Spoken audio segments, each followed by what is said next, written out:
তিনটে পরোটা, একটা সেদ্ধ ডিম, আনলিমিটেড তরকারি, 30 না 40। দেখিস 30 টাকা ছিল তো রাজুদা। কি কি দিচ্ছিল? তিনটে পরোটা, একটা সেদ্ধ ডিম, আনলিমিটেড তরকারি, একটা পেঁয়াজ, একটা কাঁচা লঙ্কা, মাত্র 30 টাকা। যাই ভাইরাল হয়ে গেল, অমনি 30 থেকে 40 হয়ে গেল।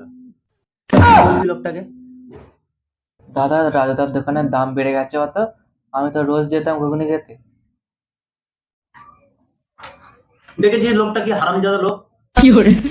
কালকে মাত্র কাল পরশু 30 টাকা 30 টাকা তিনটে পরোটা, একটা ডিম সিদ্ধ, আনলিমিটেড তরকারি, একটা পেঁয়াজ, একটা লঙ্কা, 30 টাকা। যাই একটুখানি ভাইরাল হয়ে গেছে, পাবলিকে ওর নাম ছড়িয়ে গেছে, 30 থেকে 40 হয়ে গেল। তাহলে কিরম চিটিংবাজ লোক তুই বল রাজুদা? कौन है ये लोग? कहां से आते हैं? এতদিন লোককে বলছিল মোবাইলটা যাই খুলছি, হাত দিয়ে আমি খুলছি, দেখছি রাজুদা এসে হাজির আমার ফোনে। কি 30 টাকা তিনটে পরোটা, আনলিমিটেড তরকারি, একটা ডিম, পেঁয়াজ, লঙ্কা সব দিয়ে দিবে 30 টাকায়। কিরকম চিটিং মারলো? আজকে বলছে 40 টাকা। এখনই এই মাত্র আপডেট আমি দেখলাম, রাজুদা বলছে 40 টাকা। 30 টাকা নয়, এর উপরে দেখাচ্ছে 30 টাকা নয়, 40 টাকা। তুই যাচ্ছিস না ওর কথা খেতে?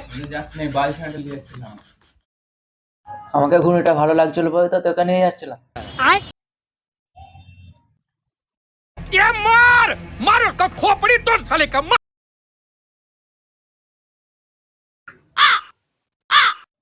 দাদা তাহলে কি আমি আর যাবো না?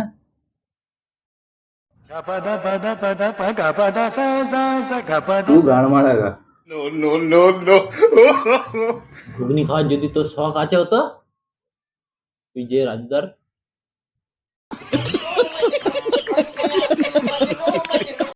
ঘাড়ে উঠে ঘুগনি খা। রাজুদা আজকে 30 থেকে 40 হয়েছে, কালকে 40 থেকে 50 হয়ে যাবে। তারপরে দেখবি রাজুদা একটা সেলিব্রিটি হয়ে গেছে।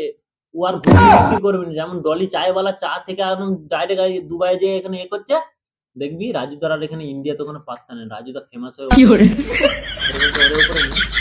একটা আলাদা লেভেলে চলে যাবে। তারপরে রাজুদা শুধু রাজুদা হবে না, রাজুদা তার রক হবে।